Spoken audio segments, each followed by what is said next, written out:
Good afternoon, everyone. Welcome to the 10th Annual National Hot Rod Association Spring Nationals. I'm Ted Mullins, your host, and with me, the voice of the National Hot Rod Association, Dave McClellan. A couple of days ago, over 600 cars started to qualify. We're down to the finals now, Dave, and it's very exciting. Certainly is, Ted. This proves that professional drag racing, and this proves what it's all about. Excitement, thrills, speeds, record-setting times here at National Trail Raceway, and certainly the class of the field of professional drag racing is here present for this 10th Annual Spring Nationals. We're about to get underway, so let's join the action. WBNS-TV Sports presents Spring Nationals 1974 with Eyewitness Sports Director Ted Mullins and the voice of the NHRA, Dave McClellan. Brought to you in part by Anheuser-Busch, brewers of Busch, Budweiser, and Michelob. Busch delivers that natural beer taste with a fresh, clean edge. And by Nationwide. For quality and savings, shop where the pros shop. And for excitement, follow the Nationwide Rod Shop racing teams. And by Ethel Corporation. At Ethel, we believe automotive additives should say what they do and do what they say. And by the people in your town who bottle delicious Coca-Cola. It's the real thing.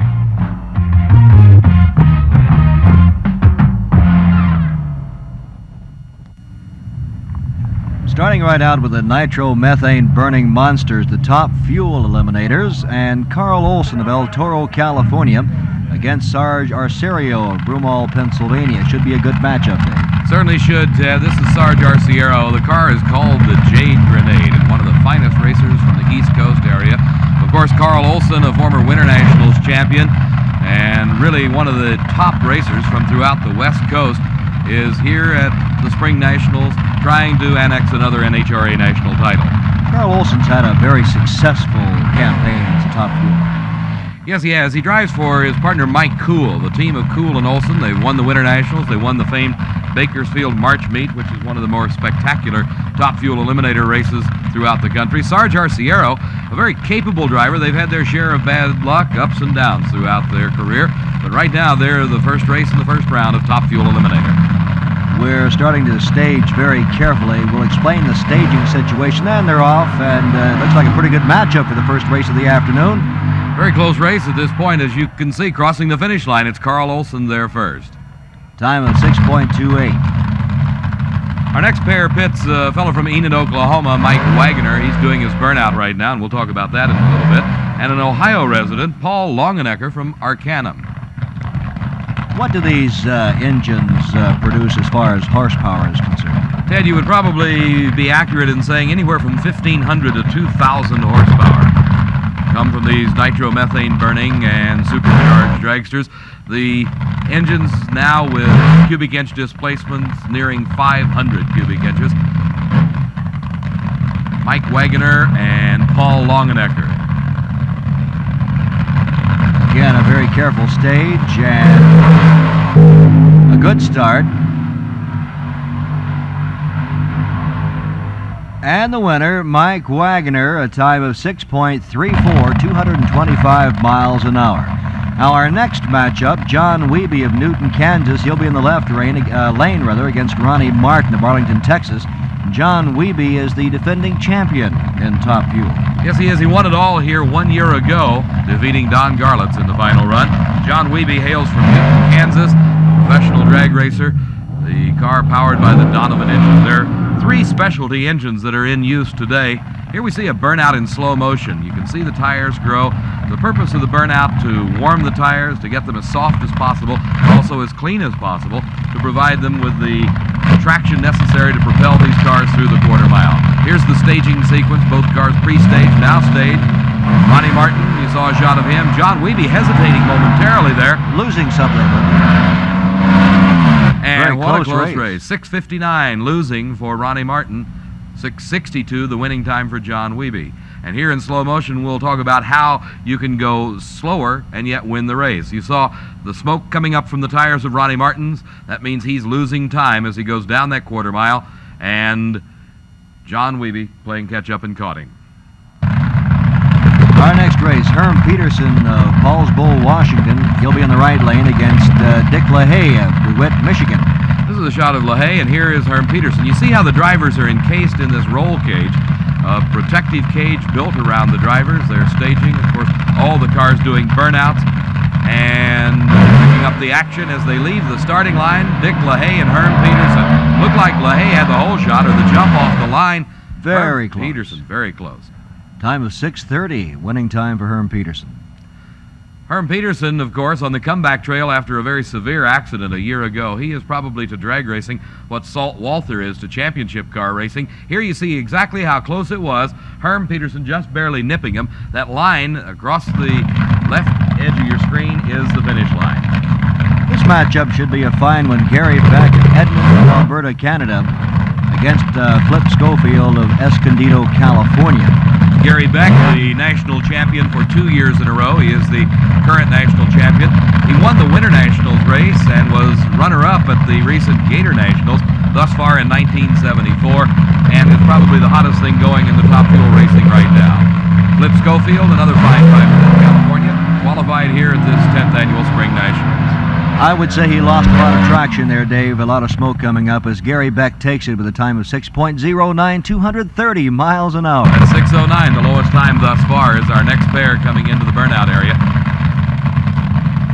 We see this is Robert Struckness from Minot, North Dakota. North Dakota is not necessarily the hotbed of Top Fuel racing, but Robert Struckness doing a fine job qualifying into this field. Here we see Struckness, and it looks like starter Buster Couch pointing at something, calling a crewman over, and he gives the sign to cut it off to Robert Struckness. He pulls the fuel shutoff, which is used to shut these engines off, and a very dejected and unhappy Robert Struckness starts to head out of the car as Jim Booker from Westchester, Ohio, a suburb of Cincinnati, leaves the line with his Chevrolet-powered car. Here's Struckness. A very dejected man, too, as Jim Booker takes a slow run down the track. Wonder what the problem could have been, Dave. It could be something coming out of the engine, either oil or water, that would have gotten onto the track underneath the tires. Here is the only female driver in Top Fuel competition today. This is Shirley Cha-Cha Muldowney from Mount Clemens, Michigan, and qualified into this field. She'll be matched against Grant Stoms of Edison, New Jersey. Stoms is another one of those fine East Coast racers that you really don't hear a lot about in some cases, but certainly has made his name for himself on the East Coast and has done a fine job getting into this 16-car field at the 10th annual Spring Nationals. Shirley Muldowney competed here a year ago with a funny car. She has now converted over to the Top Fuel dragster. Here you see Shirley Cha-Cha Muldowney, the only woman holding a competition license to drive a Top Fuel dragster. And driving a pink one, too. Watching the staging lights very carefully. They edge the cars into position, and they're off. And it looks like Stoms by a wide margin. Excellent run for Stoms at a 6:17, 233 miles an hour. Here we have an interesting matchup. In the left-hand lane, you see him right there, is Clayton Harris. This is his first race since an accident at the Grand Nationals a year ago. He was not driving a car. He just slipped and fell and broke his leg. He had complications. This is the first time he's been back in competition. He's racing against Dave Settles, the driver for the Candies and Hughes team that won the race there and also won the recent Gator Nationals in Gainesville, Florida. But Clayton Harris back on the comeback trail. Right now, let's go down in the staging lanes and Ted Mullins.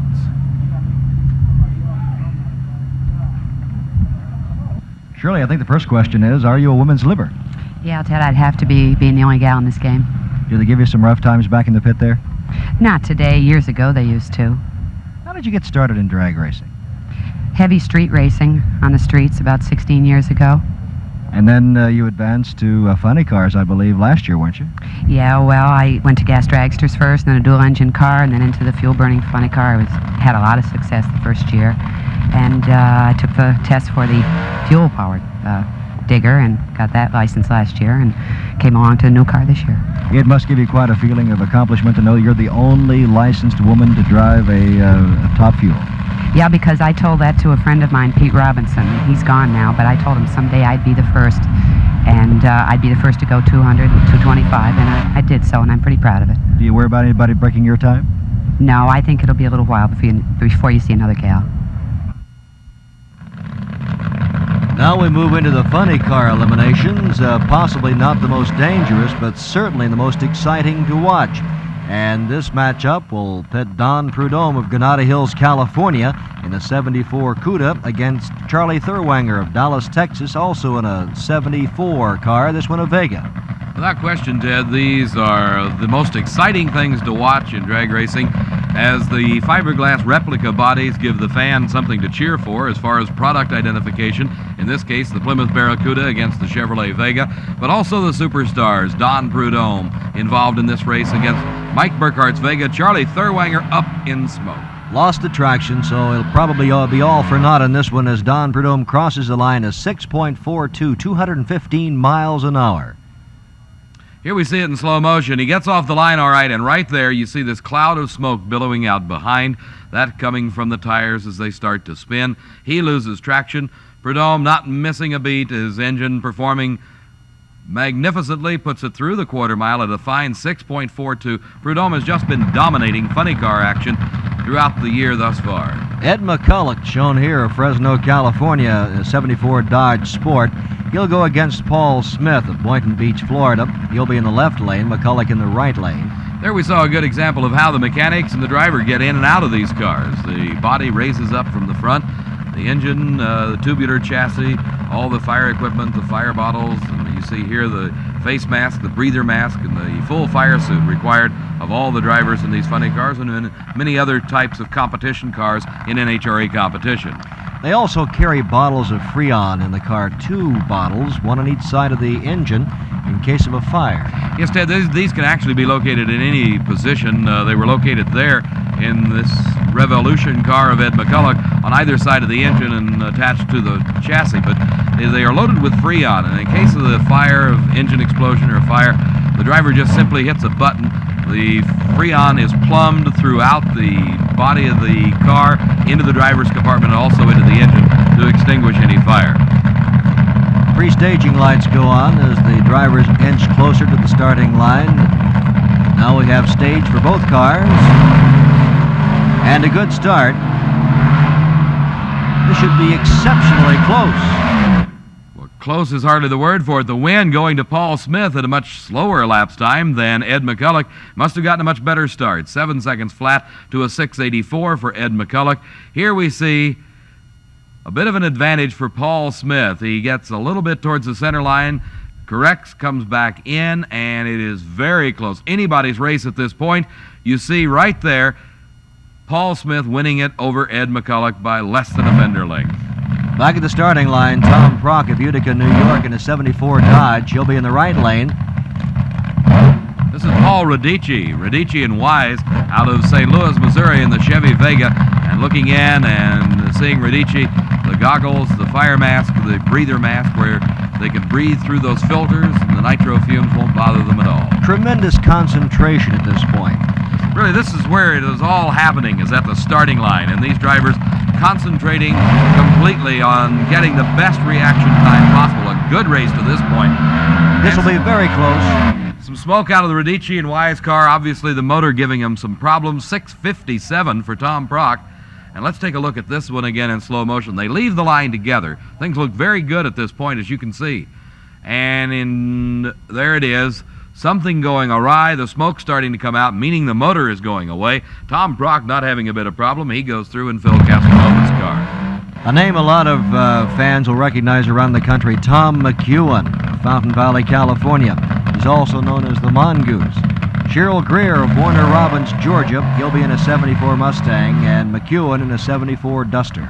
That Mongoose moniker came from a long-standing rivalry with good friend, by the way, Don Prudhomme. Tom McEwen known as the Mongoose. Prudhomme getting the first label tied on him as the Snake because of his reaction times at the starting line just as quick as a snake. Well, McEwen, not one to let anything go by, decides, well, if Prudhomme is the Snake, then I'm the Mongoose. And they've had some exciting matches over the years. Certainly had. Over a decade for each of the drivers. McEwen with a fine start. Oh, this is going to be very close. And it's going to be McEwen, but just barely. 0.02 of a second slower, but the advantage coming right at the starting line over Cheryl Greer. You also saw Cheryl Greer slowing a little bit, 206 miles an hour. Maybe he thought, and this is something to look for in this slow motion, maybe he thought that McEwen could never catch him, because we'll see here, but it looks like he may be leading going into this point. He is, but McEwen right alongside of him and drives right past him just before the finish line.